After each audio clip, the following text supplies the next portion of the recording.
Dans une petite ruelle du port de Tripoli, Ali Khabbas ponce du bois sans relâche. Il fabrique des barques traditionnelles en eucalyptus, un bois qui résiste à l'eau et aux insectes.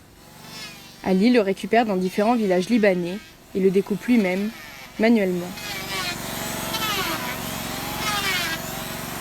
La région de Tripoli a longtemps été réputée pour ce savoir-faire.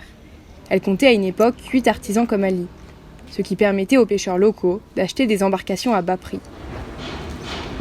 Mais aujourd'hui, la crise sociale et économique au Liban menace cette tradition.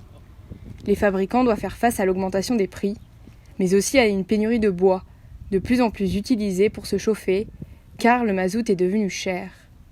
Un problème, puisque chaque barque nécessite entre 18 et 20 tonnes de ce matériau. Cette année, nous avons eu du mal à trouver du bois, parce que tout le monde essayait de s'en procurer pour se chauffer. Les gens ont délaissé les chaufferettes à gaz et le chauffage au mazout et se sont rués sur le bois. Ils nous ont même pris du bois de la menuiserie.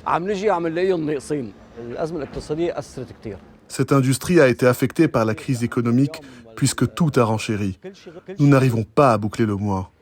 Le prix de tous les matériaux dont nous avons besoin a renchéri, non seulement en livres, mais aussi en dollars. Bref, la fabrication d'une barque suffit à peine à assurer la nourriture, alors que dans le passé, nous pouvions faire des économies. Je continue à fabriquer des barques par passion et pour ne demander l'aide de personne.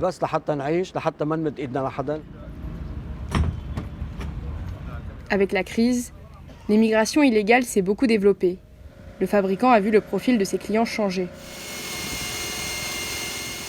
Initialement destinées aux pêcheurs et aux balades, ces embarcations servent aujourd'hui aux passeurs qui transportent des migrants vers l'Europe. La majorité des barques sont utilisées pour l'immigration clandestine. La barque que je suis en train de fabriquer est destinée à un client qui a déjà pris des individus en Italie. Ses enfants sont d'ailleurs en Italie et en Allemagne. Comme il n'a plus de barque, il m'en a commandé une.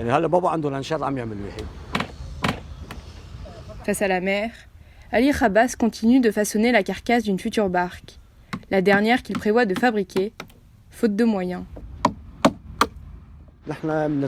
Je souhaite que ce métier ne meure pas, mais comme je vois les choses, c'est la dernière barque que je fabrique. Une fois que les barques que j'ai entre les mains seront livrées, je ne prendrai pas de nouvelles commandes. C'est devenu lamentable.